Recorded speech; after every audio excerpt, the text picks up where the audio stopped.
I think I was put on this earth to be an acupuncturist, and for whatever reason, I was forced to figure that out by running headfirst into something that was a lot stronger than me, and you know, freak accident.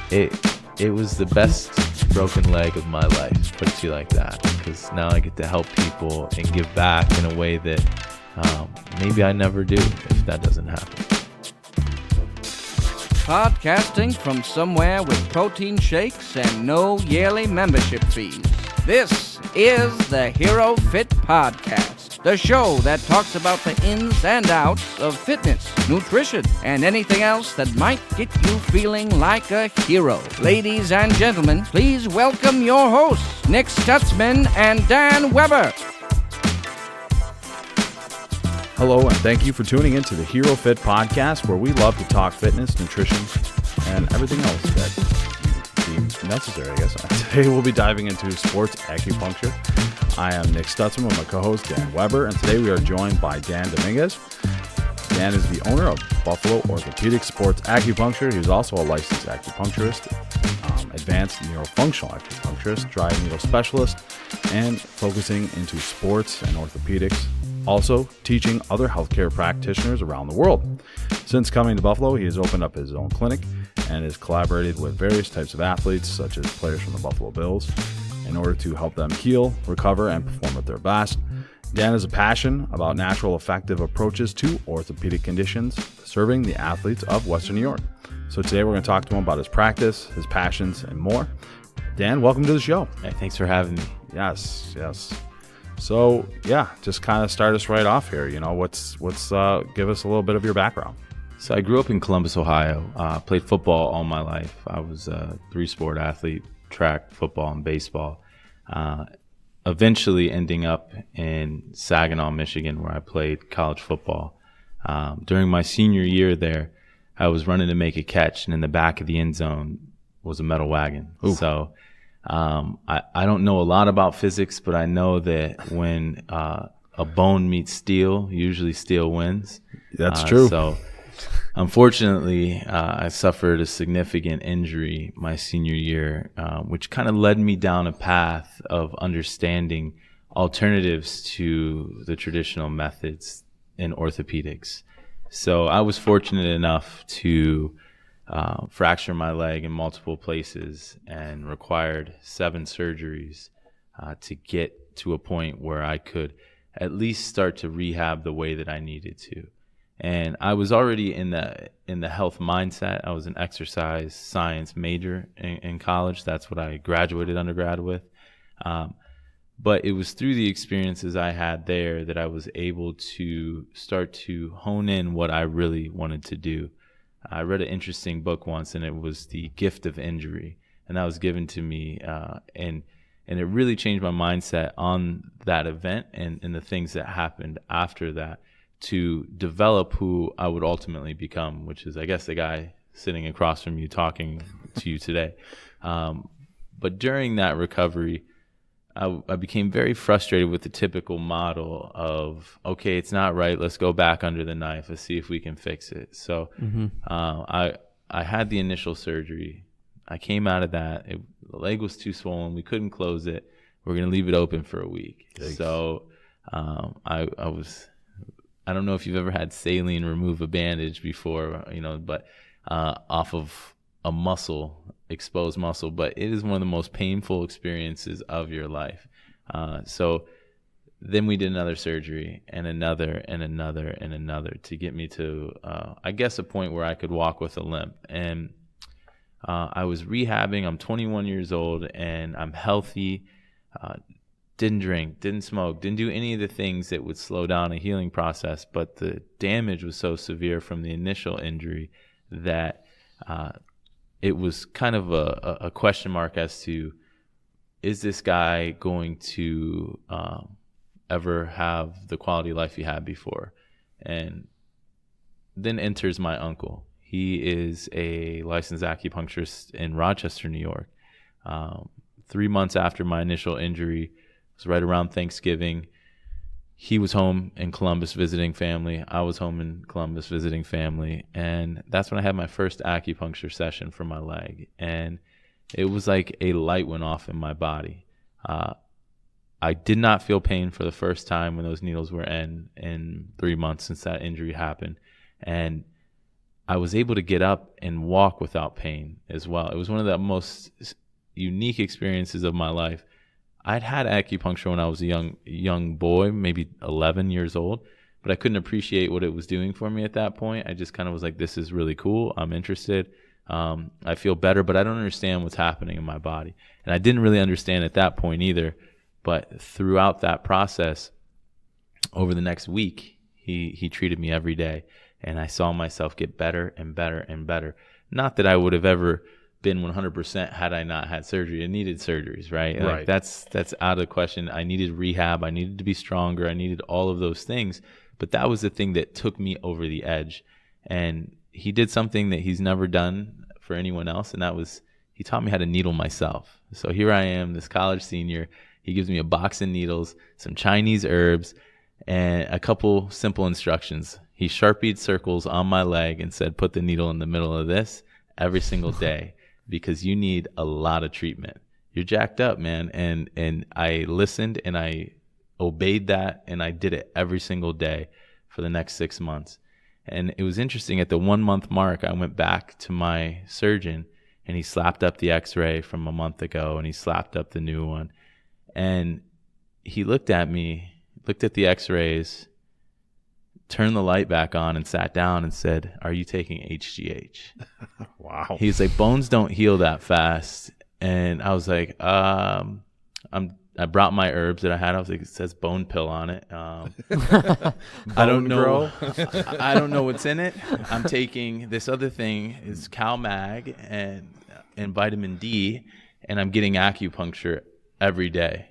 And he completely dismissed that as something that had any merit in his mind. He was like, it's not that. He's like, stop taking HGH. Really? And it was at that moment, sitting in there, one month into my acupuncture journey, so to speak, that I knew I was going to become an acupuncturist. Wow. I left that appointment. I called my uncle. I said, send me a book on what acupuncture does. I need to understand more of this. It's called Between Heaven and Earth. I read that as a layman's terminology book, and off I went. So I moved out to Rochester, worked as his assistant for 3 years while I was in acupuncture school. The requirements there are 3.5 years of master's level training in anatomies, physiologies, and Eastern medicine, essentially. So you come out of there with a basic knowledge, just like any other degree, on generally, here's how you put a needle in someone safely and how you get them to a point where maybe they'll be better. And as soon as I graduated, I ventured down a different path, and that was down a path of more, how do I treat athletes like myself? How do I get those people better? How do I get into that world? What techniques do I need to know in order to help that population? Because that was my true interest. With acupuncture, you can treat anxiety, you can treat stress, you can do a lot of different things, treat depression, help with fertility. I didn't want to do any of that. So I would sit in those classes and you know, I challenged it. Well, why does that point work for shin splints? You know, it looks like it'd be a good one for that. It's right over the tibial nerve. It must do something. And my teachers were like, shut up, Dan. You know, like, we're trying to talk to you about chi right now. So as we get into talking a little bit more about what acupuncture is, we'll kind of go into that. But along the road, I met some really interesting people that introduced me to more of a sports acupuncture approach, and later into a neurofunctional acupuncture approach. And within that, because I am an acupuncturist, I call everything that I do acupuncture, but there are different techniques that you can use. Some of you will recognize terms like dry needling versus acupuncture versus neurofunctional acupuncture. What is it all? I'm going to try to unpack that and see if I can enlighten some people. Yeah, you'll enlighten us. At least me. I'm already feeling enlightened. Yeah. It's an eye-opening story. So what position did you play? I got to know that first. So I grew up a quarterback, yeah. But I went to college and played halfback. Essentially, okay. I was a Chris Cooley type Do we have anybody on the current roster? Maybe more of a Charles Clay. I was the guy that could catch passes, run fast, do that kind of thing. But I wasn't necessarily the biggest guy that was going to get in and block those, Jadeveon Clowney types. The defensive ends, So I kind of bounced around, and they used me more to hit linebackers and safeties, and then crackbacks and stuff like that, and then catch the football. So, that's cool. Yeah, that's cool. I just needed to know, for myself personally, but. So yes, you were in the end zone. What, you crushed your tibia? What was it? It was a tib-fib compound fracture. Bone came out significantly. There was an inch gap between my tibia, so they said they didn't know what happened to that piece of bone. And I was like, I bet I know where it is. It's right in the end zone where I left it. So I came out of that first surgery with a rod through my tibia. They repaired the fibula. That was repairable, but I had a big gap with that bone, so they were like, we had to put a rod in order for it to eventually knit heal. Back together. Yeah. And HGH. Yeah, show me where to get it. At that point, what I was thinking was, even if he was taking HGH, if it was giving him that kind of result, I mean, why would you tell him to stop? Yeah, that's the best thing I've ever heard. After that first surgery, the doctor came in the room, and it was the hardest conversation that I had ever had, because he retired me on the spot, and definitively said there's a 0% chance that you're ever going to play football again. Wow. And there's, and he kind of patted himself on the back more or less to say, I'm glad I was able to save it. And I'm like, save what? And he's like, your leg. Yeah, I was going to say that could have been really worse. It was not a football injury. He was like, you got in a car accident on the field. And so through all of that, I was given that gift. And the gift was the ability to not do something that you love in order to do something you love even more. There you go. I need to read that very book. Introspective, yeah. Yeah. Wow. Wagon, man. That's how fast. Were you the fastest kid alive? Is that how you went through that? I wasn't a slow person. I might, I'm getting older now, and the leg is, kind of my limiting factor, in my athletic abilities at this point. But just trying to imagine how you hit it so hard. My rival's time was 4.44 in the 40-yard dash. So I used to be able to run a little bit, and that's documented in the anal. You can go on Google and find me somewhere. I'm sure. That's there are. We can link to records. that. Right. So no, that's good. I'm gonna be the guy as a dad who's like, son, you had no idea. I was back there in my day. I was there back in my day. Wow. All right. So you found acupuncture, and with your uncle here, and kind of obviously I was kind of asked that other question. Was he the one that showed you when you were younger? Yeah, he treated me. My aunt and uncle are both acupuncturists. So, my upbringing was a little bit different in the sense that, when you got hurt, when you were sick, it wasn't reach for the NyQuil. It wasn't reach for the Tylenol or the ibuprofen. It was call your uncle and let's see what you need from a natural perspective. He was out in California when I was young. He actually worked with quite a few of the San Diego Chargers. So it was interesting that I ultimately kind of went down the path that I went, was very similar to his path. He was a Marine and then a professional dancer. Wow. So he toured all over the United States. And then later, after a couple injuries on his own body, was out in California and experienced acupuncture for the first time. And he's actually one of the more tenured acupuncturists that's been licensed in the United States. So I think he's upwards of 35 years at this point. His name's Rick Warren.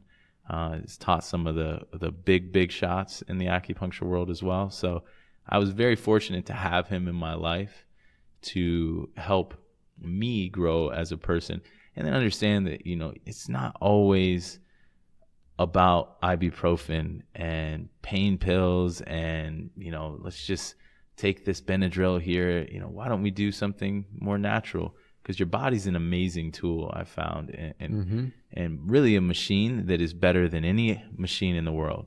And if you change the slight input here or put this into the body, it can do amazing things. And that's why supplements and Chinese herbs and acupuncture work so well, because subtle inputs into the body have massive effects when done the right way.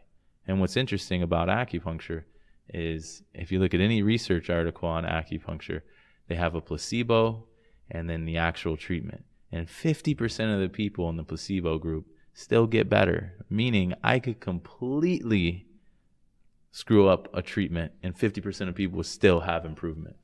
You know, the power of the mind. Well, that's that's a thing right there, right? If you want to heal, you probably will. I could put water in this glass and MJ special stuff in that one. Yeah. You know, and MJ special stuff is just water, but it's going to fix you in some cases. That was a sports psychology class I took. A lot of it was like, as far as like when he was talking about superstitions and whatnot, he's like, a ham sandwich could be I guess you could call it almost like a steroid.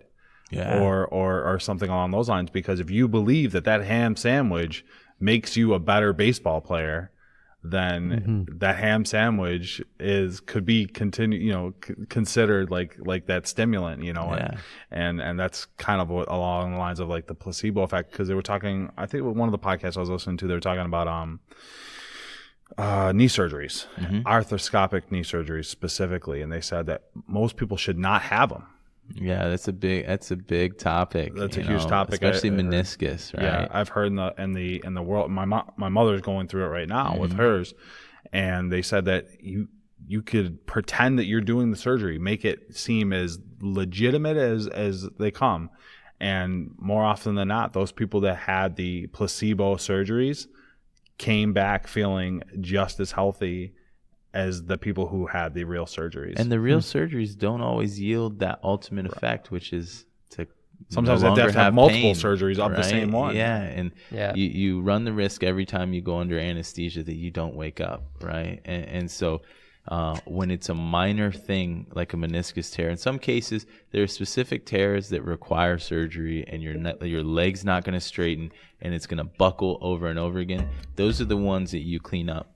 But the ACLs, ACLs, but even meniscus, that's kind of with the arthroscopic surgery. They talk about the types of tears determine nowadays if you need surgery. Back 15, 20 years ago, everyone got their meniscus repaired if they tore it. But now it's become more, what type of tear did you have? Was it a bucket handle? Was it a specific tear right here, which is stopping you from straightening your leg?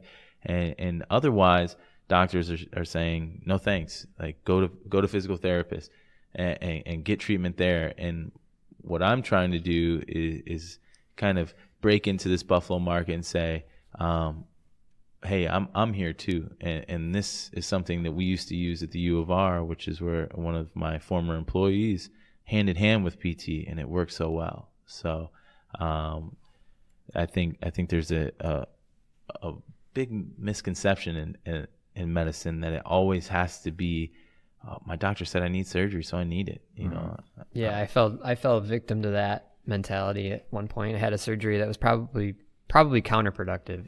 It's hard to say. I definitely didn't get better, but I just assumed like, oh, surgery is like this magic thing where you get fixed every time. Like, yeah, that's just why. That's why they do it. And why else would they suggest it to me? And medicine is we're all practicing it, right?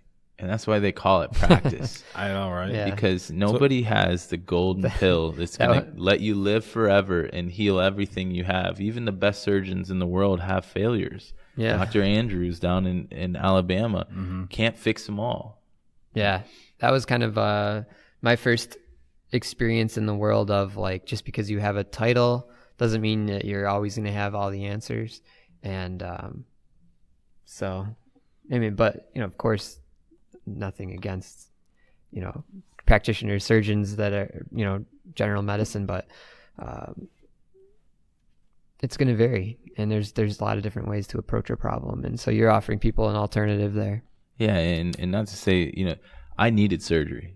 Right, I don't get to keep my leg if I don't have surgery. I was going to say that's orthopedics and surgery was something that I required in order to live my life, and there are going to be people every day that need it, and there are going to be people that don't. And I've talked to a lot of orthopedic surgeons. I've been very fortunate to have some really cool opportunities to get to know different doctors, and they the good ones say about 85% of the people they see on a daily basis are not candidates for surgery.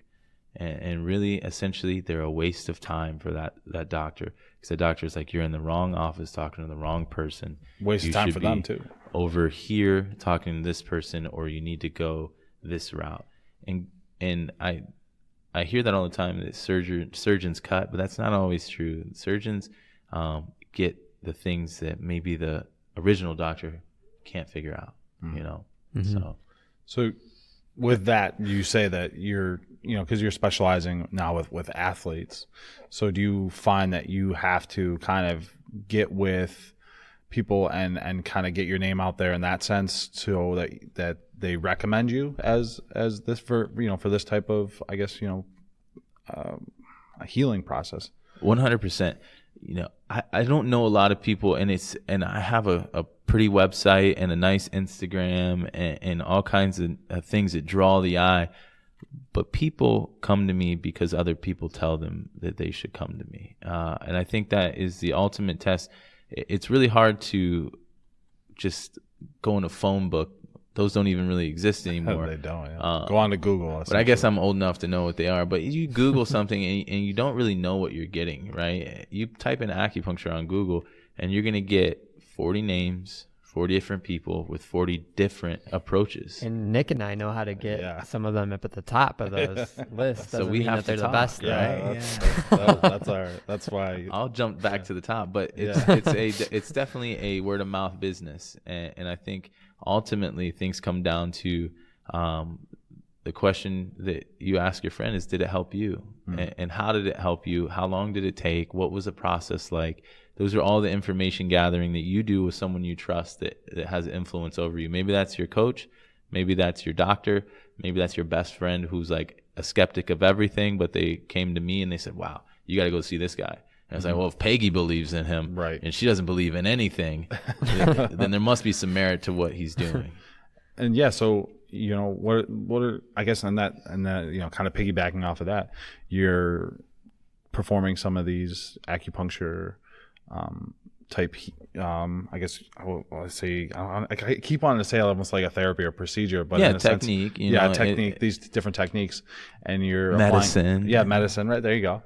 So you're applying it to these athletes now specifically, and how do they, like, you know, what are the things that you're treating them on? Is it like a consistent one where you're always seeing the same athletes, or, you know, like with your leg, you know, obviously it healed to a point. But then do people come to you then for the stress relief and stuff like that too? Yeah. So to start, you know, what is acupuncture is probably, that's good. Before I discuss how I use it, I want to discuss what it is. And you know, traditional Chinese medicine, the Chinese were the ones that mapped the body out and figured out where input areas or valuable nodes, you could say, or particular spots on the body would be effective for a puncturing of the skin to have an effect somewhere else or locally. So acupuncture is rooted in traditional Chinese medicine. It is not a religion. It is not a dogmatic approach. You don't have to believe in it for it to work. To get that placebo effect, sure, you could believe in it. That doesn't hurt you. But I get people every day that are skeptical of what it is. And I encourage skepticism because I never take things at face value. And I would sit in acupuncture class and question those things. But acupuncture is the insertion of fine, filiform, single-use needles into the body to have an effect on the body. You will hear it described as balancing your meridians or your chi. And that is not the approach that I take with the medicine. It is a style of acupuncture, the more traditional approaches. But I find that in my world of working with healthcare practitioners and other facets, physical therapists, strength coaches, personal trainers, doctors, that I have to describe it in terms that you can understand. And so when I put a needle in the body, I'm trying to increase blood flow and oxygen. So chi is oxygen and oxygen is chi. And we all have electrical inputs in our body. We all have, I guess you could say, energy, as chi has been mistranslated into quite a few times. But acupuncture is not energy medicine. It is medicine. And so when we put that needle in, it has an effect. They've done MRI studies now. Now that, technology is advanced, you can see what happens. You get an increase in heat when you do a thermography scan on that needle, which means you're getting blood to flow to that tissue. So you put a needle in, you increase blood flow, and via blood flow, you create more of a healing response in that area. Now, they've also seen in MRI studies that points such as large intestine 4 in the hand actually affect the head and the large intestine. And why does it do that? Because it lights up that center of the brain, which makes the brain respond to a different part of the body. So you can use microsystems like the ear, which was actually developed in France, the scalp, the stomach. Reflexology is the term people have heard, which is the bottom of the foot. Bottom of the foot's tough to needle. That is not a comfortable area for people to have needled. I do it for plantar fasciitis. I've had plantar fasciitis. My uncle needled my foot. It went away. But every time I had treatment there, I said, damn, what's wrong at home? Is everything okay? Because those things seem like they're daggers going in my foot. But it worked. And so people that struggle with that can be a terrible thing. And every morning you wake up and feel like you have a knife in your foot. I'm like, put the needle in. I need to get rid of this. I was going to say, the needle sounds better than the knife. Yeah. But within the acupuncture world are these different approaches. And mine is more of a sports-based practice. So I do techniques like dry needling and neurofunctional acupuncture and sports acupuncture. That's joint needling and bone needling. And so I was fortunate enough to have some really good mentors, my uncle being my first, and then later on, other really talented sports acupuncturists from around the country and even up into Canada. And they opened my eyes to techniques that were very effective for the clientele that I wanted, which was athletes, and particularly high-level athletes. And I started working in my uncle's clinic back in 2013 as an actual acupuncturist, no longer his assistant, and I started to build a reputation as being someone that was different, and I was doing something different, and I caught the attention of a doctor by the name of Michael Maloney. He was the head of orthopedics for the U of R. They had never had acupuncture in their health system, but he himself had multiple patients keep coming and mentioning my name and saying how much better they felt. They no longer required this or that. And then he reached out to me and asked me if I would have interest in starting their acupuncture program.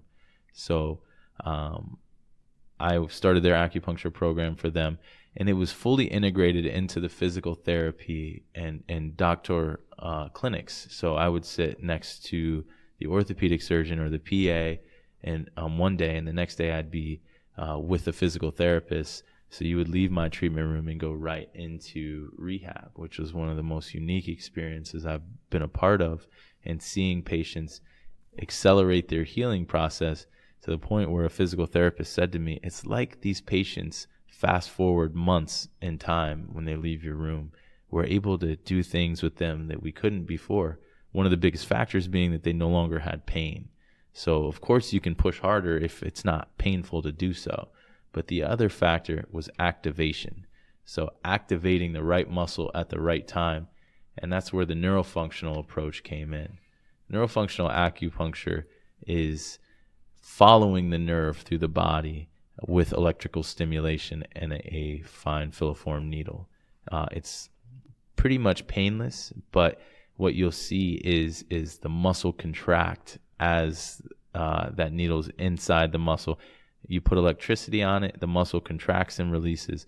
That retrains the nervous system, retrains the patterning there, and activates muscles that may have become deactivated. Wow. So it's the only thing that I've found to be quite that intense in its effect and long lasting is the needle. I've tried it with the TENS units and Compex machines and Mark Pros, those kind of things. I've tried it with manual work. I've tried it with scraping or Graston techniques, cupping, but nothing made the muscle stay activated like a needle and electrical stimulation.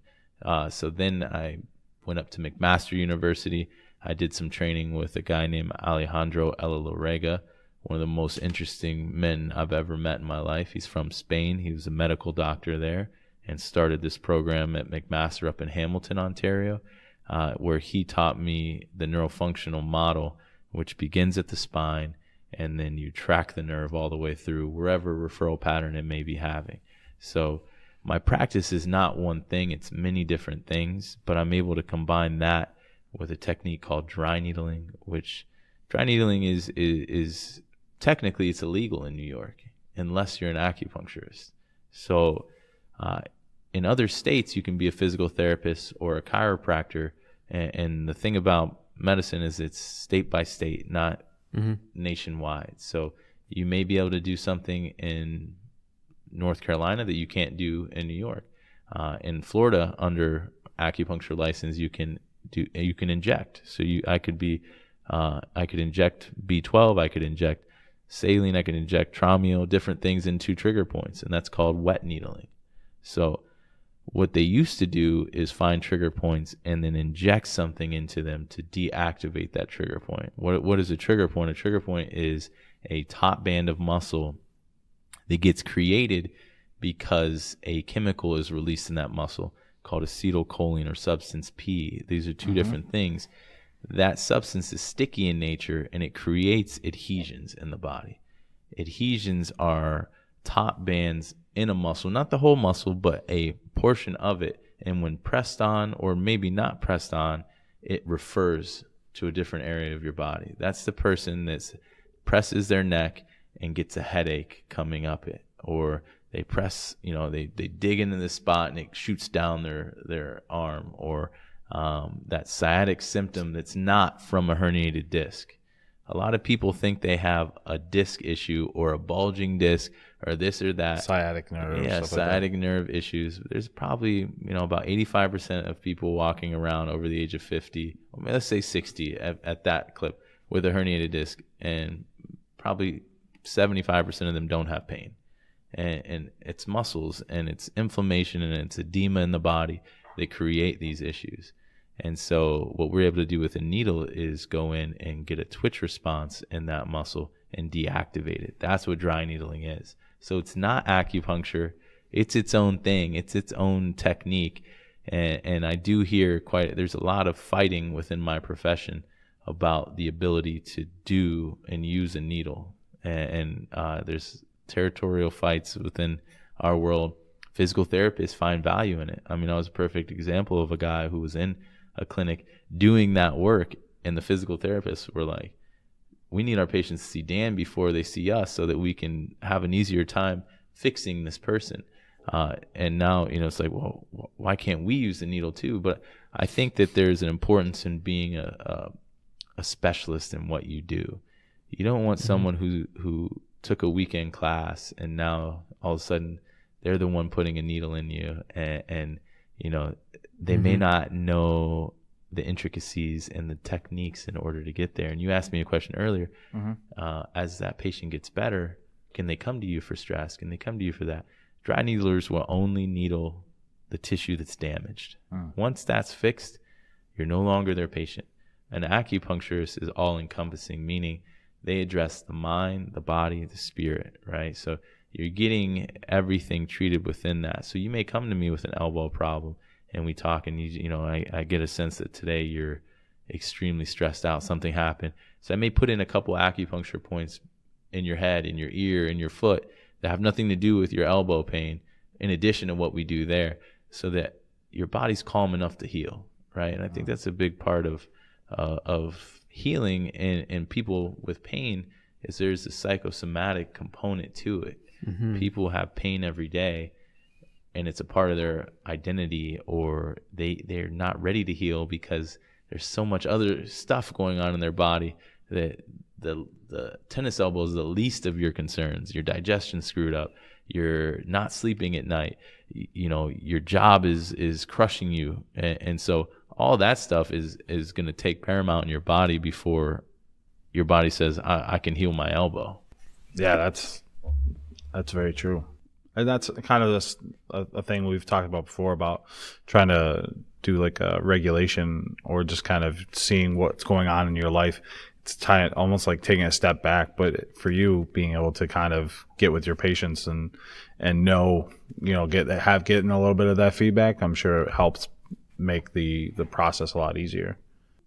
Yeah. So, I mean, I guess one thing I was thinking about with that is just decreasing stress is going to probably put the body in a better state to heal itself.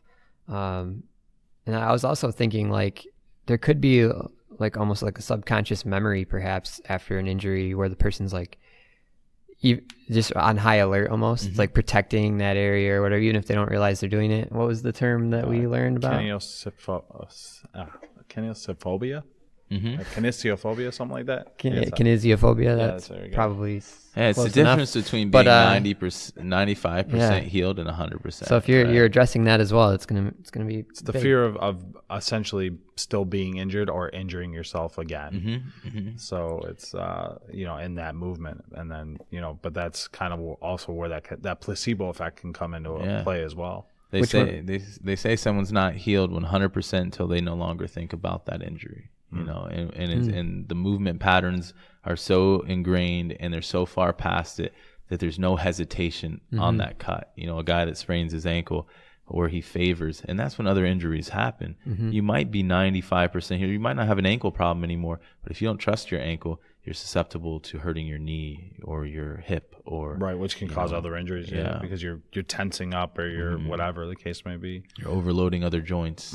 That's why hockey players have terrible hips, because they don't use their ankles because it's taped up and they have, the skate on. So they're 2-joint movers, right? Everyone else walks around with a shoe or barefoot. So you can use your ankle and your foot. But in that sport, they're on a blade and they don't use it. So they have very tight hips.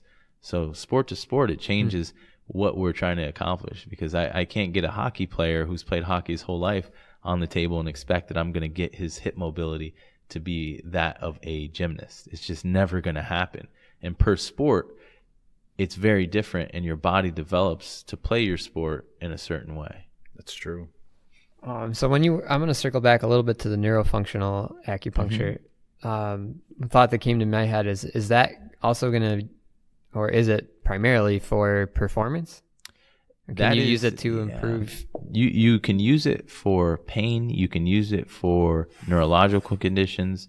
On my Instagram, there's a video of a acupuncturist from Australia. We were teaching a class there, and we were teaching lower body motor points, or motor points are low electrical resistance areas on the body where you can put a needle in electric and make that muscle fire. So there's a video on my Instagram of this woman.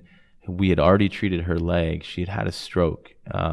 And this is not a big part of my practice. This is not something that I don't promote myself as a stroke specialist. But she was like, can I be the demo model when you teach these points to the other acupuncturists? And so we needled her one side. And prior to treatment, she had what's called a positive Trendelenburg test. And could not go onto her toes, could not go onto her heels. These are orthopedic tests that we do to see, is there connection between the feet, the knees, and the brain, right? And she could not balance on one foot without severely swaying back and forth. And we needled the one side, not expecting anything. She just wanted to be the demo model. So, we'll use your leg and your glutes. And then she stood up on her leg, and she had perfect balance. No inhibition of her muscles. She could raise up onto her toes for the first time in years. And then we went ahead and had her do it on the other side. And once again, that sway was there. Those positive tests, she couldn't balance. So we recorded it and then treated her other side. And so you see a before and after of that activation of her body. So that's not an athlete. That's just a normal person. But I guess anyone that moves is considered an athlete, right? Because you have to do something athletic in your day. One of our former guests says we're all athletes. We should just call getting up from a chair, right, is a squat. And so we're all doing something, hopefully, at least that. But I use it for performance care quite a bit. And I think that's what kind of built who I am in this community and brought me the opportunities that I have is the uniqueness of my practice, being that I'm a dry needler and I do this this weird thing with electricity that everyone is like, man, that's crazy. And then all of a sudden I'm strong. You know, I do all these orthopedic muscle tests prior to treatment, and people all the time, if I have a neon sign in my new clinic, it's going to say activate your damn glutes, because nobody's glutes fire, but you can still move. You're just going to have weird things that pop up in your kinetic chain. Like, I don't know, my doctor said I had patellar tracking issues. My knee hurts all the time.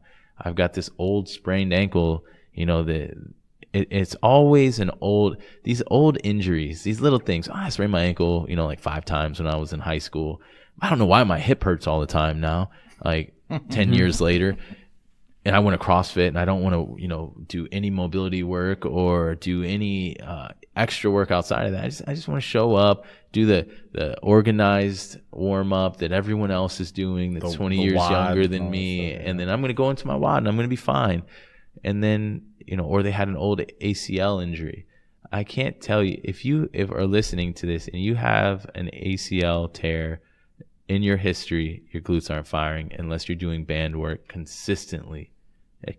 You can challenge me to that. You can come in, sit on my table, I'll test you, and you'll be weak. But what's awesome about the neurofunctional approach is that we do the testing. We do the things that other people don't. Like, put your hands on, do a thorough evaluation. Those are things that, I mean, people tell me all the time. Nobody's taking the time to really go through and put me through these tests to figure out why my hip flexor keeps getting tight, or why I have this issue here. Because, you know, the pain is never caused by just simply the muscle that it's affected. It's always coming from somewhere. It's always a combination of things that create dysfunction in your body. But pain is the last thing to show up. It's one of those things where everyone's like, oh, you know, my hip flexor hurts. It's right here, you know, treat that. But oftentimes it's a kinetic chain problem, and I just happen to have a system that kind of is pretty effective at helping the kinetic chain. And now acupuncture or dry needling or neurofunctional acupuncture is one piece of that puzzle, and I usually require quite a bit out of my patients from a homework standpoint as well, where then I use my background in exercise physiology to say, hey, I need you to do these exercises on a regular basis to take advantage of what we did on this table. Because this is 1 hour of the 24 that you have today, and then there's 6 more in the week. And I'll take your money. You can come to me every day if you want. I'll keep turning it back on. But my goal as a practitioner is to empower my patients to heal themselves. I'll give you the tools. I'll do what I do. And then I want you to do these things on your own, and you're going to see your body respond in ways that it never has. And that comes into the performance care with these high-level athletes. You know, they all have these. You have your injury report on Sunday. So-and-so has this. They're probable. They're questionable. But there's 4 or 5 other things that aren't listed on there that just aren't bad enough to talk about in the injury report. You know, they sustain a grade 3 ankle sprain and they still play the next Sunday. Things that will put other guys out for months. It's like what happened with Durant. They're like, oh, it's a calf injury, and I was like, man, his calf wouldn't be hurt that long. I felt like, you know, it was a couple weeks there, and then when he came back and he tore his Achilles, I was like, yeah, because it was his Achilles was what was really hurt. It was unfortunate, you know. He was misdiagnosed by multiple people and good doctors, right? You don't make it to the level that they get to without being one of the best at what you do. And, you know, he got bad advice, and athletes are going to push their bodies to the limit. And when you're in the finals and Durant's a competitor, he's going to go for it. Mm-hmm. And if he gets cleared, and, you know, he was probably 80%, but the injury was in the right spot to have an effect on his Achilles and ultimately lead. Maybe it was a calf injury, but the calf and the Achilles are one and the same. So if you have tightness there and you're an explosive athlete and you're not used to the minutes because you've been out for 30 days, you're going to fatigue. And when that calf fatigued, it put excess stress on his Achilles, and then the Achilles went. So, you know, the body is a combination of different moving parts that all have to be synergistic in order to, you know, perform the way you want to. Yeah, when I had a lot of ankle pain stemming from an injury, and when people were working on the ankle or on the foot, because there was also foot issues, it only went so far. Once somebody I hired worked on like my calf and my shin, that's when I started seeing the most progress. Yeah, because it's like that was eye-opening as well. The joint was hurt, but there's the muscles that cross the joint and the muscles that are affected because of that. You know, almost every patient that comes to my clinic with a lower body injury gets glute and hip activation work done, because I find that if you come in with an ankle, it's going to shut off muscles higher up in the chain. And in order to be 100% back to normal, you have to be strong where you used to be strong. And that includes an entire chain of events. So, yeah, it's like one thing shutting down, everything's shutting down. Right. That's interesting. I never really thought about it like that. And you can still, I mean, I have people all the time, they CrossFit with glutes that may not, and it's not that they're not firing, they're just not optimal. And when things aren't optimal, it puts weird stresses on other things. And you could have, you know, let's say your glute is firing 75% effective rate versus the other side is about, you know, probably 90. It's hard to get up to 100, but if you can get there, your freaking glutes of steel. So, but if your glute's only firing at 75% its capacity, that means your hip flexor is overfiring. So that's the patient that comes to me and they're like, yeah, my tensor fasciae lata, my TFL muscle is always tight, and it's always been like that, and it's always going to be like that. And then you test them and their TFL's fine, but their glute's not firing at all. It's just offloading all the pressure onto a different area of the body. And that happens quite often. And I'm very fortunate that a needle and electrical stimulation or dry needling a trigger point can offload a muscle very well. And then if you repattern, you start to feel better. And, you know, the work's never done when you get off the table. It's just beginning. And I tell people that all the time. I'm like, I can treat you till the cows come home, but if you don't take the time to repattern in athletes specifically, then you're always going to come back in here like this. And my goal is, you know, when I sit you down on the table, we create a plan, and the plan always ends with you no longer needing me. And I think too many practitioners are short-sighted in that they're like this, looking at the patient like a check instead of like a person that is going to become an advocate for their own health. And my goal as a practitioner is to empower you, fix the problem, and then send you back out into the world to be what you want to be. And some athletes like to go into a performance care model, meaning, you know, I've had a lot of people this week coming in, getting ready for events that are going on. The Eat Right Expo is a CrossFit competition, powerlifting competition, Olympic lifting competition, and strongman competition. And I'm fortunate to have patients from all of those different sports that are healthy, and they come in the week of major competitions just to get tuned up. Just check out my glutes, make sure they're firing. I don't have pain, I'm doing well there, but I just want to be optimal and I want to prevent injuries. And that, I think, is the gold standard of care. When you get people out of pain and you teach them how to keep themselves healthy. Any medicine is best used. One of my favorite quotes is, don't start digging a well when you're already thirsty. And too many people search answers when they are in too deep, right? And I think if I would impress upon people is that if you're going to be an athlete and you want to treat yourself like a sports car, you got to get your oil changed. You got to get your tires rotated. You got to do the things that keep you running at a high level. You don't want to wait until the transmission goes before you say, oh man, I should have gone to the mechanic a long time ago, you know?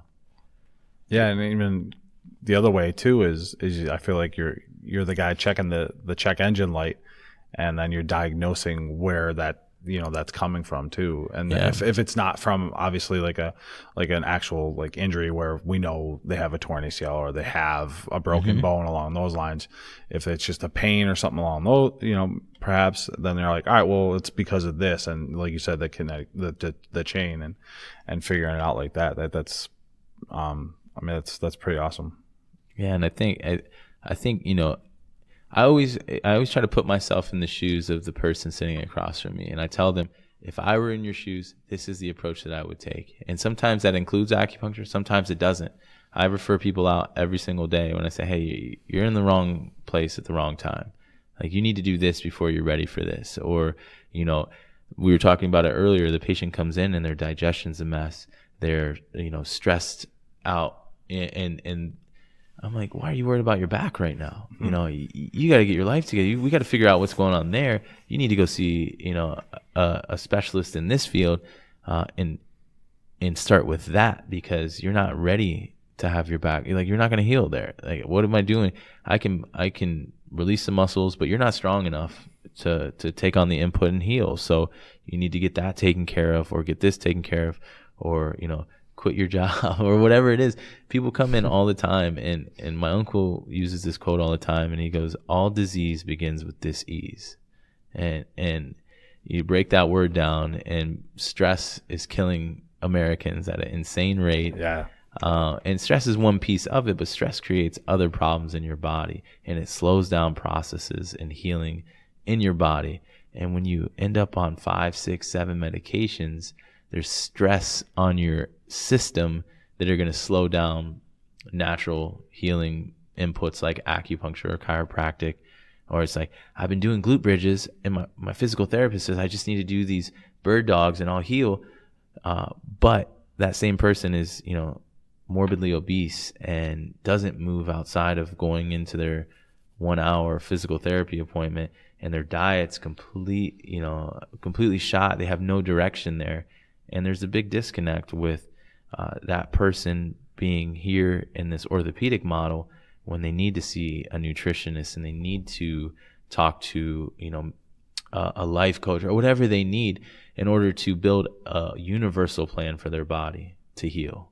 Because it's not as simple as putting a needle in a muscle and it's going to be healed. Yeah, if that person's healthy, it'll work really fast, and they'll probably be in one treatment and done.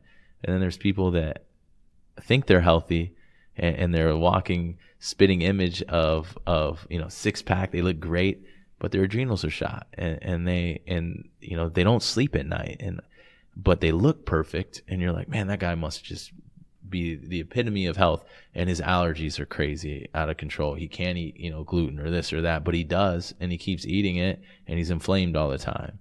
So it's so much more complex than one specific thing in a person. And I think our job as practitioners is to be honest with the patient and be a mirror to that. And sometimes you don't like what you see when you look in the mirror, and that's not my job to make you like me. My job is to put you in the right hands, and that might be me or it might not, and that's completely okay. But I feel like it's what we need to do. And in reference to a conversation we were having earlier, I think the patients themselves can take some ownership and question what's going on around them, or with the advice that they're getting, if they're not seeing the results that they should. I'm wondering if the person who, you know, gets the advice that they just need to do bird dogs and glute bridges and they'll be okay, are they being too trusting, or is it laziness? Is it ignorance? Like, but if they're not, if 6 months later they haven't gotten better, they need to start pursuing these other paths that you mentioned. And hopefully there's people there that are helping, guiding them, or that, and if so, that they're listening. But I don't know. It's just kind of a comment on questioning the process. Taking things at face value and saying like, oh, you know, he has all the answers, or she has all the answers, and I'm just gonna trust this one person. But me, when I get injured, one all-encompassing. When I get injured, I'm seeing my massage therapist, my chiropractor, my acupuncturist, my physical therapist. I'm talking to my dog for advice. I'm doing everything I can to get better faster. And that's what these professional athletes have, this unique opportunity, is that, you know, with the Buffalo Bills, we have one of the coolest setups in the NFL right now. And I think there's a lot of buzz with this team, and they just built that amazing facility, the new workout facility and training facility there. and they're doing things the right way. They're bringing in really good practitioners outside of just the team trainers and conventional thought process. They've got a guy coming down from Toronto that does muscle activation technique. His name's Eric Seifert. There's a 4 or 5 massage therapists that come in that do various different things. A guy named Matt Meyer runs that kind of program. They have a chiropractor coming in doing ART. They have hot that tubs. Dr. Zelasco? Zelasco, I think he used to be with the team, he but used to, he's the one that made my ankle feel better than anyone else could. And I've heard amazing things about him. The guy who's with the team now, his name's Zach Musial. And I think he has a chiropractic office in Elma. But I always say, when you're searching for that right practitioner, and this is not to badmouth any other profession, but make sure you're working with people who take the time to figure out what's wrong with you. If you're with someone for 30 minutes and they spend 25 minutes diagnosing you, that's probably a good person to work with, because they're going to take the time it takes to figure out exactly what's wrong with you. If your appointment's 5-10 minutes and you come in and you get the same thing every single day, you're probably in a motor vehicle accident mill, and you should probably get yourself out of that situation, because there are too many people that are worried about numbers and not about treating the person as an individual. So I'm really big on practitioners and the people that I work with and refer to, and I'd say co-treat. Take a holistic approach. Yeah, they are practitioners that take the time to figure your problems out and don't just rack them and crack them, so to speak. Rack them and crack them. So those are people. When we talked about that, take your health in your own hands. Find the people that are going to invest in you, who care to get you better. It's great, if you guys have common interests and, talk about the Bills for 5 minutes and you get your neck cracked and you're out the door. But there's a different way to do it. And there are people out there in the community that will take the time to really dive deep into your injuries and your history, right?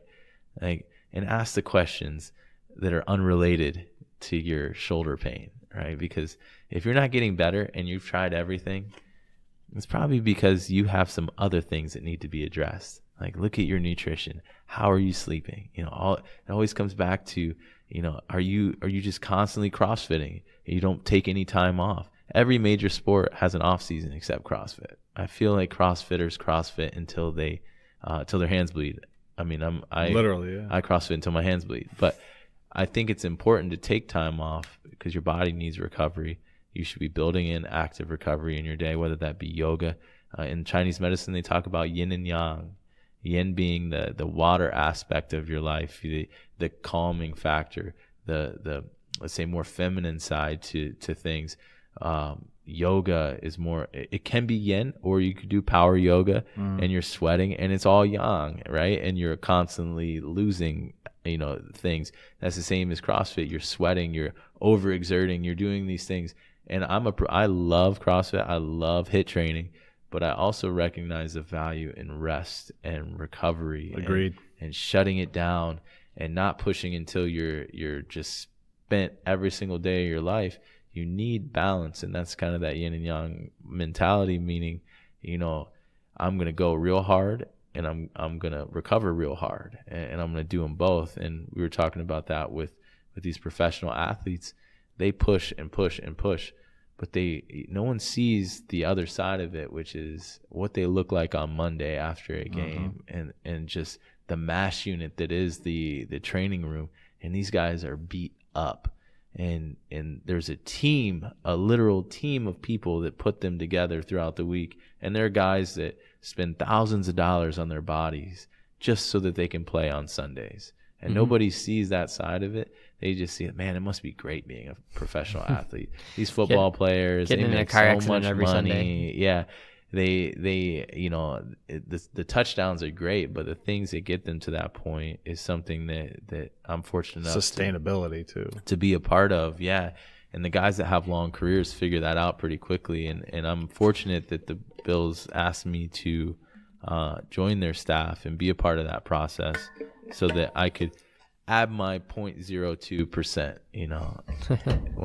when I treat golfers, I say, what's the difference between millions of dollars? It's one stroke, right? You know, the guy that wins makes a lot more money than the guy that finishes in 5th place, that finishes 2 strokes behind. It's crazy. And so what I don't think that I make that big of a difference in the grand scheme of things, but it might be the difference between an arm tackle and breaking that tackle at that one right moment that scores a touchdown that wins the game by 1 point. And that is not me doing that. That's just that athlete being a little more, let's say, healthy. Yeah. And maybe they have that burst in the 4th quarter that they wouldn't have had otherwise. And so, you know, when I talk about my impact, it's a minuscule impact in the universe, but I love maybe, you know, I love watching the games on Sundays a lot more. I grew up an Oakland Raiders fan, and a couple years ago, I was working with Tyrod Taylor, and he asked me, they were coming to town, and he goes, "Who you rooting for this weekend?" And I never really thought about it. And I was like, and this was before I was working with the team, but he was like, "You're rooting for the Bills, right?" And I was like, man, I guess I am. Like, I care a lot more about how you do on Sunday than I do Derek Carr. Like, I don't know him. I've never met him.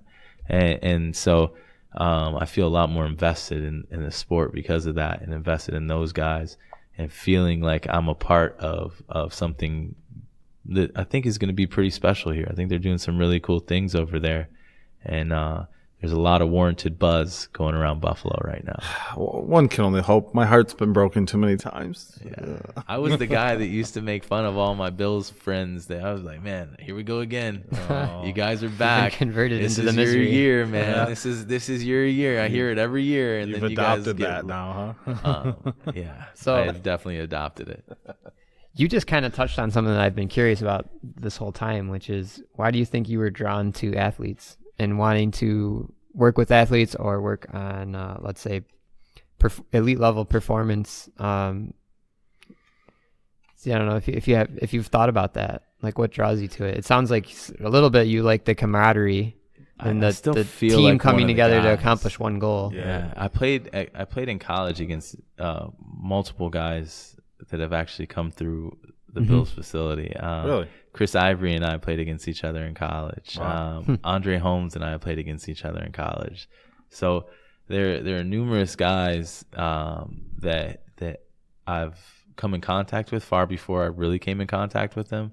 And I've always been an athlete. Always in my head, I'm still an athlete. Although I lost a race really bad a while back, that in my head I was like, I can't lose. And you know, then I had to realize, man, I'm 31 and I have a flat tire for a leg now. So so I can't do it like I used to, but I still feel like this is my way to be with the guys and be a part of a team. And I think if you're an athlete at any form throughout your life, you never really lose that passion or that drive. Is always there. You always want to be a part of something like that. And so I from the moment I started acupuncture school, I knew that I wanted to work with high-level athletes. And 2 weeks before I got my license, the doctor that was in Rochester referred me an Olympic gold medalist, and I couldn't treat her because I didn't have my license yet. Or I guess maybe I would have been like, yeah, I'll treat you. But she ended up seeing my uncle, and it took me 4 more years before I got another professional athlete. So I had a long wait.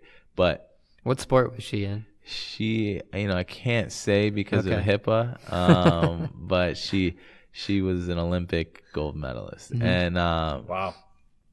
So, but I wasn't ready for that patient at that moment, and I wouldn't have been the practitioner that she needed at that time because I didn't have the skills to properly treat her. I might have gotten lucky and she would have gotten better, but I was fresh out of acupuncture school, and I was still figuring out what I was going to do with this medicine. And then years later, I was able to meet the brother of the head physical therapist for the Bills. His name's Joe Mika. He's the head PT for the Bills, and his little brother was interning with us at the U of R. and he had this old shoulder injury. He's a physical therapist now, worked in the AAC, the football league that actually dispersed halfway through the season. Not the AF. That's I don't remember. Yeah. It came and went real quick. So he was the head trainer for them, but prior to that, he was once a student, and he interned with us with the U of R. And he asked me one day at lunch, he's like, "Hey, Dan, you think you take a look at my shoulder? I've had limited range of motion for quite some time." And put a couple needles in, and his range of motion, then retested him. Range of motion is back to normal. Strength is fully there. No pain. All these things he had for a long time. And he goes, "I've got to introduce you to my brother." And I wouldn't have been able to fix him to get the opportunity 4 years prior. So it was me kind of taking advantage of an opportunity. And then out of the blue, I get a call. This is like 3 months after that happened. I thought it was probably like August that I treated him. August of 2017. And I didn't hear anything all season. I'm like, my wife is here in Buffalo. I'm still working in Rochester. I don't even live. We lived in separate places. It was the day after Christmas. The Bills had just had a game, and I get a call from Joe, and he's got, I have so and so who hurt his back. He can't get out of bed. My brother raves about you. He said I need to reach out to you. I think he could really benefit from dry needling. Is there any way you can meet me over at his house in an hour? And I'm at LA Fitness day after Christmas, getting a workout in, and I'm freaking out. And I'm like, oh my God, here it is. Here's the opportunity. I've been waiting for this for years, it was like the perfect aligning of the stars. My mom, for Christmas that year, she was like, "You need a massage table to travel with so you can treat Emily, or when we come up." So she got me a massage table. So I had this brand new massage table in a box, and it wasn't like a high grade massage table. It was like $100, like Amazon. Yeah. Like, I don't really know what I'm getting here. Yeah. It's still in the box. I hadn't even opened it. Just got it. Uh-huh. So I get this call, and I'm like, oh my God, I gotta go home. I gotta unpack this thing. I'm like in my apartment on top of this massage table, trying to see if it would hold my weight, let alone the player who was the defensive tackle for the Bills. Mm-hmm. And I was like, is he going to fall? Am I going to break this guy? Because my table is going to break under the weight. I happen to have my needles with me. I happen to have my stems. I happen to have a table. And I was like, I'll be there in an hour. And so I got over there, assessed him, while Joe watched me like a hawk. He was sitting as far as I am from you guys, he's away from me. Like, who is this guy, and does he have his stuff together enough to treat my players? And he watched me treat him, and he watched this player pop off the table with no pain, and his hips came right back into alignment. His psoas and his QL were in severe spasm from the game, and we were able to release them. And it's like the stars aligned in his body, and he popped up. Because Joe, in physical therapy, you can do similar adjustments to a chiropractor. And he had been trying to adjust him and couldn't because he was so locked up. And then, bang, I treat him, and then he's able to adjust him right after. And it was like night and day for him, just like it was night and day for me. And then he said, get ready. Next year, I'm sending you a lot of guys. And so one by one, I kept getting more and more players coming through my door, which I didn't have a door. I didn't have a practice here in Buffalo. I was practicing in Rochester. So I rented a space from 7 o'clock at night until 11 o'clock at night. And I would treat these players after my day in Rochester. I would drive out and start working on these guys one by one. And they would go back and say, yeah, he's good. He's good. And then we got a new athletic trainer last year, Nate Bresky. And he is really the one that spearheaded all of these changes that have happened at the facility. The integrative model. One player being able to get multiple things done, and all of us being able to talk to one another. And I think that's something that's been very special about the program that they've built over there. But he approached me right before the Vikings game last year and said, what do you think? I'd like to meet you. I keep hearing your name. Everyone has good things to say about you.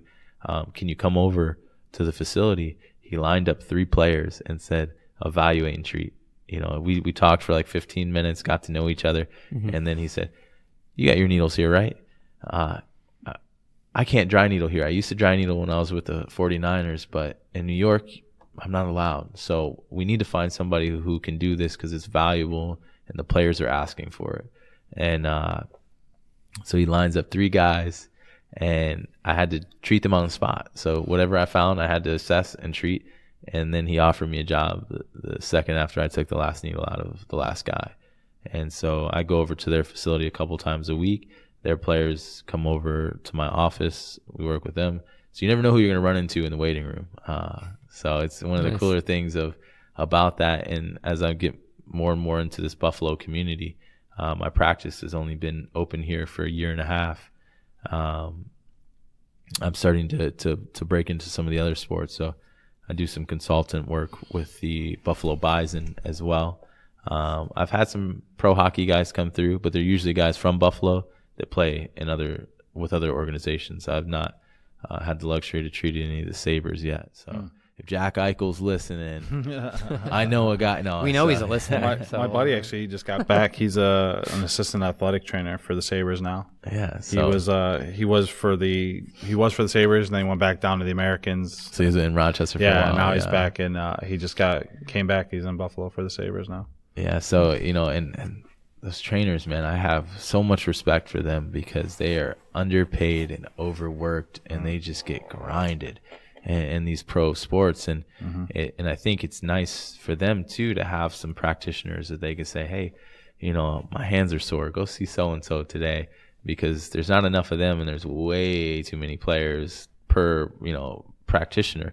So it's nice to be able to have that integrative approach when you're treating athletes, because like I said, I'm not just going to go to one person when I get hurt. I'm going to everybody, because my goal is to get better. It's to heal, and if I can do that faster, if there's any way to a faster recovery, I'm looking for that, and I want that fountain of youth. Especially people who are serious about their athleticism. I mean, they have to have that approach, and not everyone does. I think sometimes you have those people, the guys, and this goes back to like your concussions and all that. Like, I just got my bell rung, I'll be fine. Yeah. Now people are taking a little bit more, I guess care is one way of saying it, but just being more aware of the fact that, okay, well, concussion can lead to this, or a tweak in your ankle can, like you said, go up, or mess with other things of your body, and becoming more aware of that. And it sucks because I want to see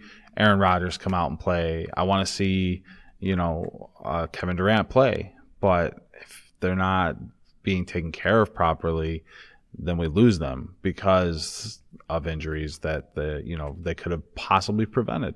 Yeah, selfishly as the fan, I was like, Durant, get back. Come on, speed it up. Me too. Yeah, me too. Hurry up, get back. But now you lose him for the next year, or maybe if not the next year, at least 8 months of the season. He's going to miss the beginning of the season. So to see him in 2 games, we lose him for 60, right? Or possibly the whole season. Yeah, and it's an interesting thing with like Kawhi Leonard, who sat out an entire year because he just didn't feel right. Right, now he's a champ. Yeah, and look at him. He's like, he didn't take that chance and bad advice or get forced or back into something before he felt ready. And he was able to get his body to the point where he could play at a championship level. Yeah. And I think for all of these athletes, their goal is longevity, and that should be our, it should be, yeah. Like, and that's professional and amateur, us weekend warriors. It's like, how long can I do the things that I enjoy doing, whether that be playing tennis, whether that be badminton or knitting or whatever you want to do. You want to do it for as long, if you love it, you want to do it for your whole life. And people in their 20s don't appreciate the things that they can't do still, man. In their 40s and 50s. Invincible. Yeah, and then when you're in your hormones 50s, are a wonderful thing. Oh God, man, I miss those days. And I'm only 31, and I already miss them. So I don't know what I'm gonna feel like. You're not much younger than me, man. I miss it all the time. Yeah, but I try to make up for it, doing what I can, like you said, trying to create that longevity. Yeah. If I knew now what I knew, if I knew then what I know now. Yeah, they say youth is wasted on the young, right? Yeah, exactly. It's like, oh man. But it is so true. And when I was 15, 16, 17 years old, I'd have these pretty good injuries Yeah, that I would bumps be and bruises, like, rolled ankles. I'm not missing a game. What are you talking about? Yeah, I know I separated my AC joint in the last game, but can we put like a knee pad on my underneath my pads? Just tape that thing up, like I'm gonna play still. And now I'm 31, and I'm like, nah. I'm pretty sure I tore my labrum when I was 20, and I just never got treatment on it. And so now I'm fortunate enough to I've taught my wife how to dry needle my shoulder, so that like when I'm sore, I can get some treatment at home. So she was my first non-acupuncturist that I taught how to needle. So legally, yeah. What happens in the safety of our own home is our own business. I don't think anybody's gonna come and be like, hey, knock that dry needle off. You know? No, nobody, and also nobody's no money paying her to needle them except me. Yeah, and sweat equity. Exactly. So. Wow. So that's one example. Or you eat pancakes at 5 a.m. at Denny's, and you think you're fine doing that. Yeah, and you can only sustain that for so long. Too. Yeah, or in Buffalo, we're very lucky to have a 4 a.m. curfew. Very lucky. So and the things that you do the night before are going to have an effect on the next week of your life. You would right? think. I can't even pretend that I can recover. We're sitting on campus right now. I pulled a lot of all-nighters studying for exams because. And then it's no wonder. Like I get a lot of students that come in and they're like, "Oh, my neck's killing me. I think it's stress. I'm looking down at a computer. I'm studying all the time." And that same person becomes someone that sits at a desk all day and still looks at a computer and still looks down all the time, and then goes home and sits on a couch and watches TV. They get in their car. Describing they our drive. life. They're sitting. They're looking forward. Their head's tilted always forward. It's and one of my philosophical beliefs, it was developed by a guy named Vladimir Yanda. He coined the term upper cross syndrome and lower cross syndrome, and it's essentially it was a term that he coined a long time ago before the invention of cell phones, but it's only gotten worse with technology, and you see younger and younger patients coming through the door with neck problems and tight hip flexors, weak glutes, and then they come in and they're like, you just look at their posture and you go, Jesus, if you don't fix this now, you're going to be wrecked by the time you're 20. It's like 13-year-old patients are coming in with migraines and stress, and they're getting bullied at school, and it's all these different things that are creating pain in their body, and that comes back to that dis-ease creating disease. And I think it's something that is starting younger and younger in our population, and not to say I'm the solution and the answer and everything that they need, but people like me, we need to bring awareness to it. It has to be addressed. And I think it doesn't get any easier the older you get, because you go from the student to the person at the desk, and then you're 40 and your neck is shot, or your shoulder hurts all the time. You're like, I don't know why I can't overhead press. And then you look at their posture and they're in that completely forward position with their shoulder. I'm like, well, you can't even get your shoulder up into a proper position. So why are you even doing overhead press? Why are you doing thrusters? Your body's not ready for it. Everyone wants to be an athlete, but people don't want to put the work in. Ronnie Coleman used to say that. Like everybody wants to lift heavy stuff, but no one wants to put the work in. And I left out a couple expletives.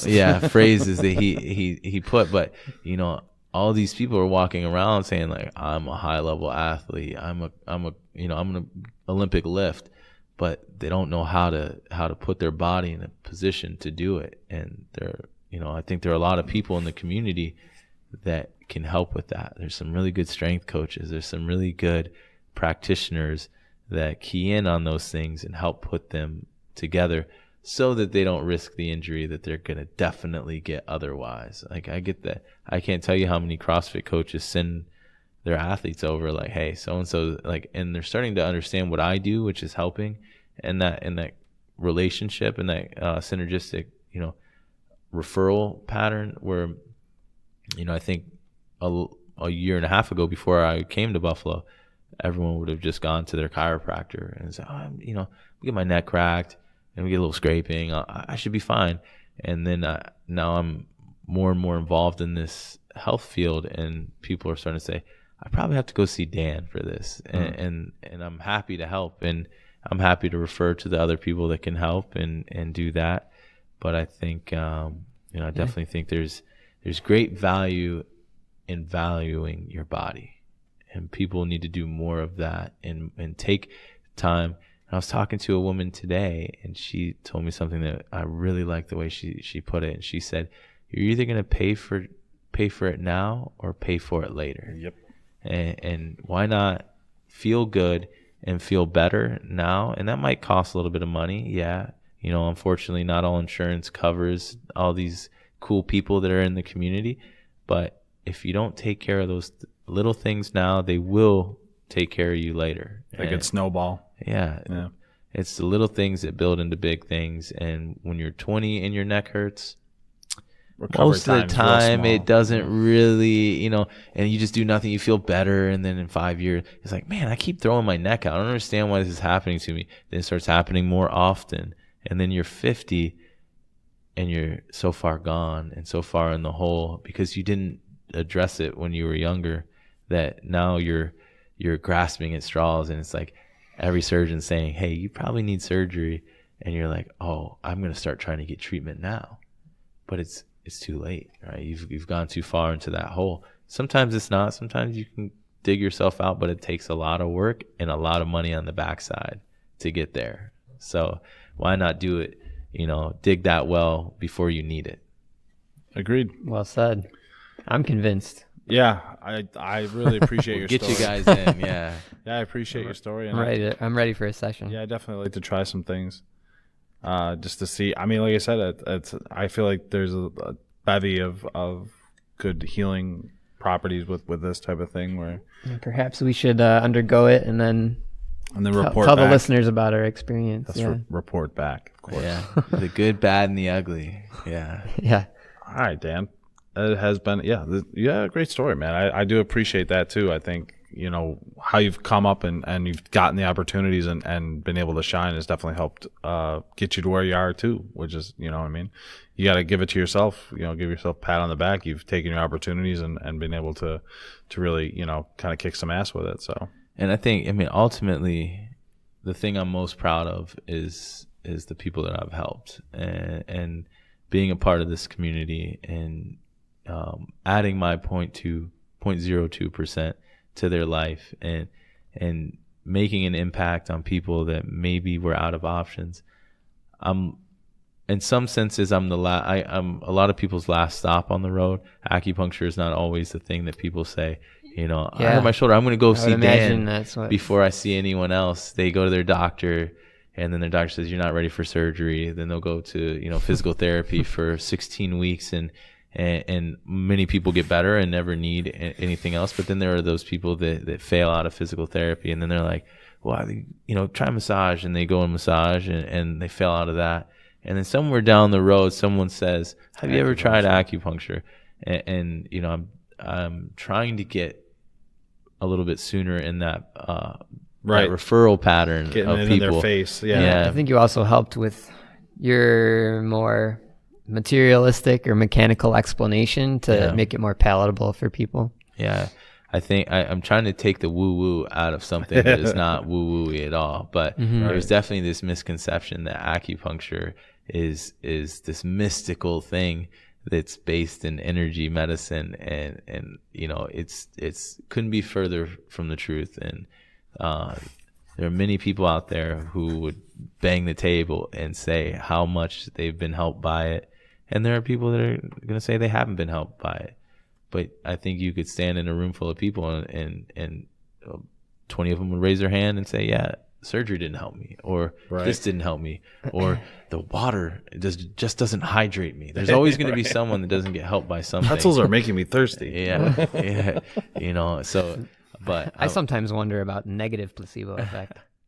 If you Yeah, believe right? so strongly that something won't work. Then Yeah. it's very self-fulfilling. But I'm 100%, I think I was put on this earth to be an acupuncturist, and for whatever reason, I was forced to figure that out. by running headfirst into something that was a lot stronger than me, and you know, freak accident. It was the best broken leg of my life, put it to you like that, because now I get to help people and give back in a way that maybe I never do if that doesn't happen. Yeah, quite the journey. And I appreciate, and also I would say this content here and other types of content you're putting out will help put your face in front of other, you know, different eyes, and perhaps open you up to more of a clientele, or just like you said, being as that referral. You know what I mean?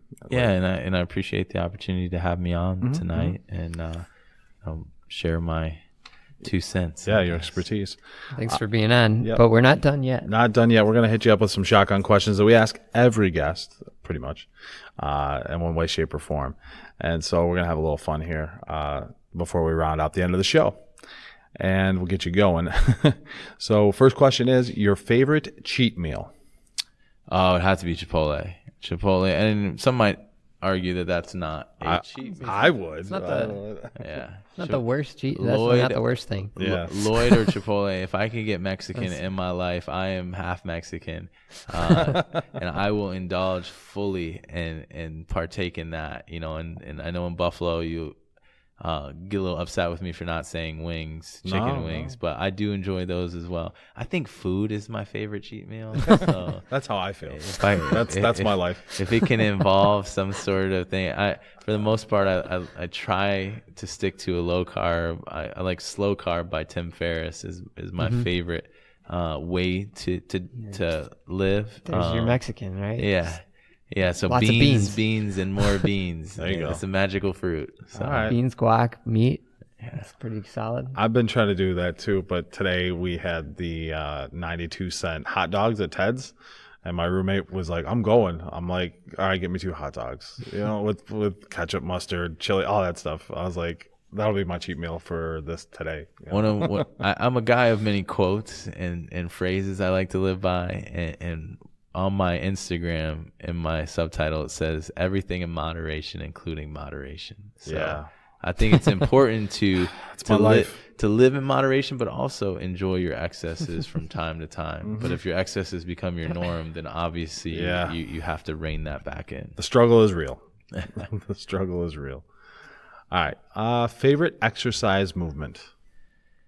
You know, I would have to say bench press is for the bros. You know, that's followed up closely by a nice bicep curl for the girls. I like us bringing the upper body back into it. Yeah, you know, we've been talking about the glutes a lot. No, but honestly, I feel like say, I have a glute problem all of a sudden. I have some big glutes. You know, you'd be surprised. I get some NFL players on the table with massive butts and no power left in them. Wow. And I'm like, I've got this tendonitis in my knee. I don't know why. I've had it for since I was 20.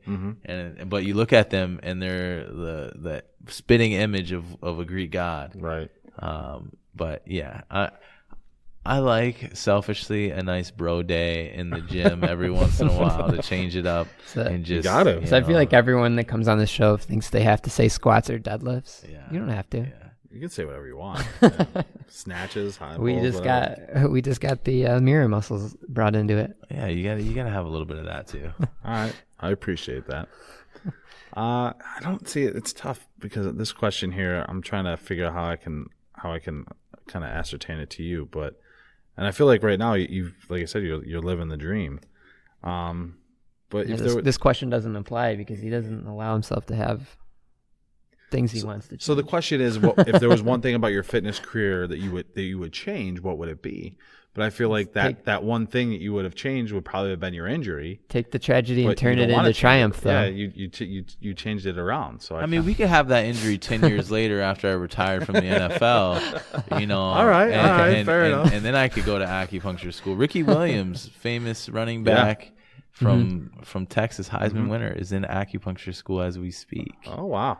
He's an interesting guy.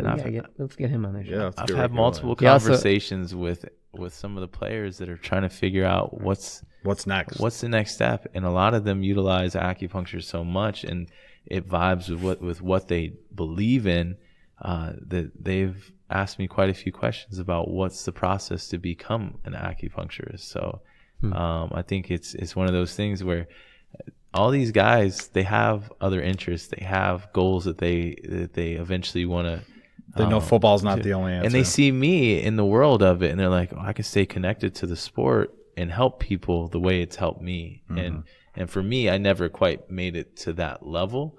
But there's some, I mean, football players are not all dumb jocks. Like, there are some intellectuals in that locker room. To make it to that level, and guys you have that to have some serious knowledge about health and wellness. Well, I mean, the one, I can't think of his name right now, the lineman that was on Baltimore that retired, and he's now like a MIT level mathematician, and Urschel? Yeah, I think it was John He's Urschel. Is he from the Buffalo area? I don't remember. I think he might be. But yeah, I mean, like that type of stuff. Like, you got to think outside of what you want to do. And I know for him, it was concussions were scared for him. And Ricky Williams, it was more like he enjoyed a good herb or two. Yeah. So the Chinese herbs really vibed well with his personality, right? But I'm assuming that he probably had acupuncture throughout his career as well. You think so? Yeah. He was very much into alternatives. Alternative medicine. You look at James Harrison. He was very controversial because during the whole CTE controversy, he was basically like, I'm not afraid of it. I'm pretty sure I can rewire and heal my brain through like meditation and medicine and stuff. Yeah, we're still figuring out how the best approach is to these concussions, and every concussion is different, and you have guys that recover in a week, and then you have guys that have symptoms for months after, and same with normal people, non-athletes, people that get in car accidents or just bump their heads, slip in the shower and hit their head. And, I think there's less of a understanding of what you're supposed to do when something like that happens to get yourself all the way back to 100%. But, I definitely, to answer your question, is I'm very happy with how my life turned out. And if I don't break my leg, I don't become an acupuncturist. If I don't choose the school that I chose, I don't get to meet the people that I met in Rochester. I don't get to meet my wife, who I met when I was in acupuncture school, who took a job with M&T Bank in Rochester and forced me to move out here and start to expose me to the Buffalo community, which led me to open up BOSA, which led me into the sports world and got me to the point that I'm at today. So the dominoes fell, man. Yeah, I think too often in life people have their negative and keep it a negative. And I was fortunate enough to turn mine into a positive and, make an impact, a small impact, but my impact on the world. Yeah, no, it's awesome. And it sounds like you're also, you have a good perspective, keeping gratitude for what you do have and what you do have. I love gratitude. I think it's one of the things in this world that we can all do a better job at is appreciating moments, appreciating people. Humble and gratitude. Opening that door and not expecting anyone to say thank you when they walk through it, but just opening it because it's the right thing to do, right? Yep. What is next for BOSA and for you? So I'm actually opening a wellness center downtown. It's going to be on Seneca Street.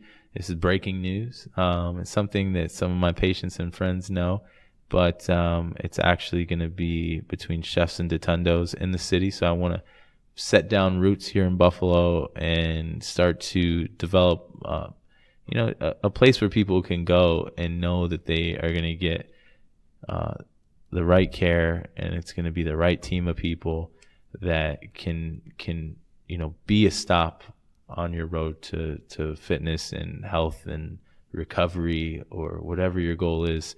So that's slated to open in a few months. It's going to be right next door to CrossFit Harborside. So, and then right next door to District Barbershop. So you get your acupuncture, you get your sweat, and you get your swag all in 3 spots. And then you go to Chefs, and you start all over again.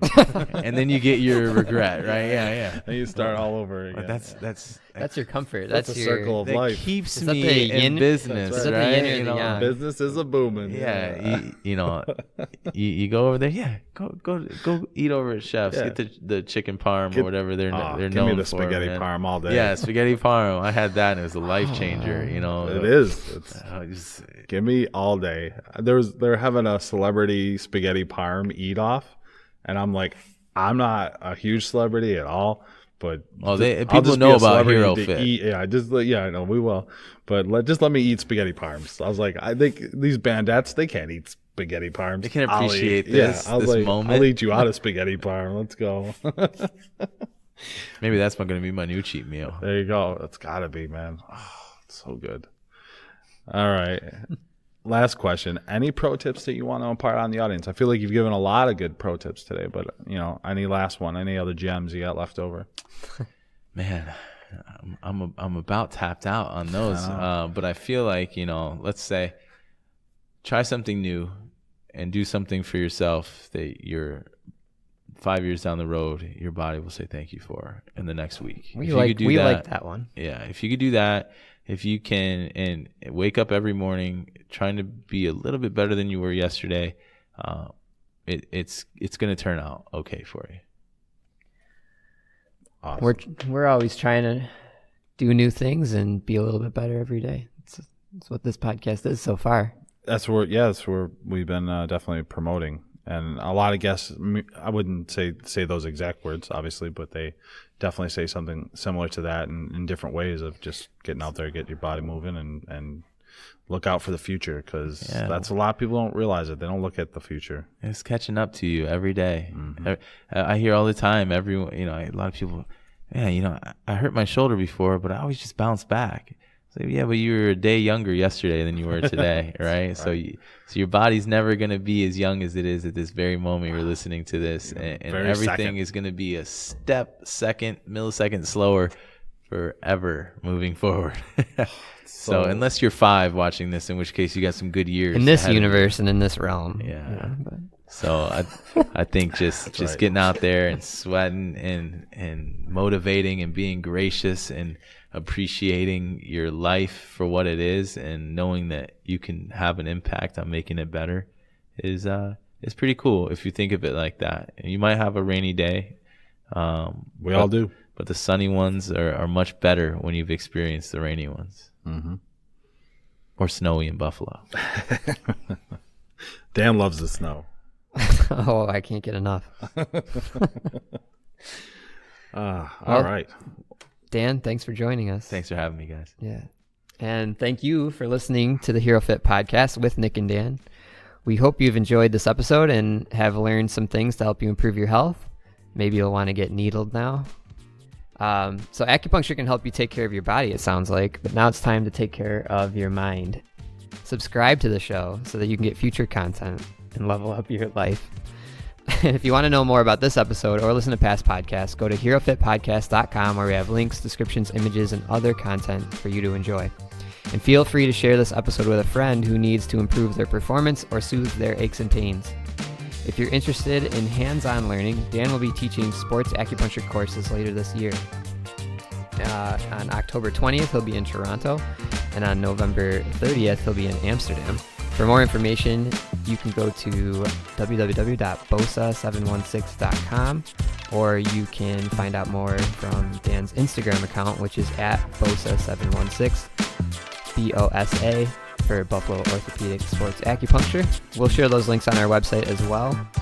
And if you're just a regular Joe, you won't be taking those courses, but you can still take action by leaving us a review on iTunes, because we really appreciate it. Thanks for listening. Till then, keep it classy. This has been another episode of the HeroFit Podcast, making humans great again, one podcast at a time.